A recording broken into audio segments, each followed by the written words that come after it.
कहाँ जाता है जिंदगी में धान के? धान बोला जाता हूँगा।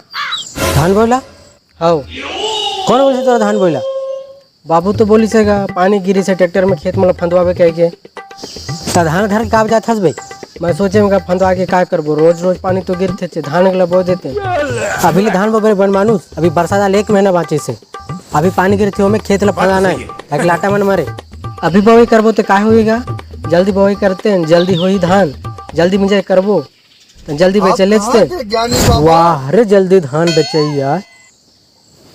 अभी ले धान बोबे धान जागी की मर ही तागा वो बाद में टोकन कटाई पर लाइन लगले पड़ते ना।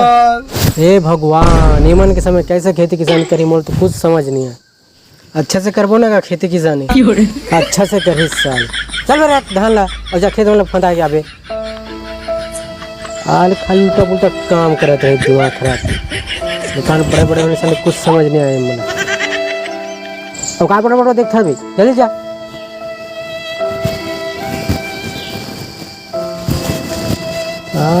दिमाग खराब करके रात है उल्टा पुल्टा काम कर।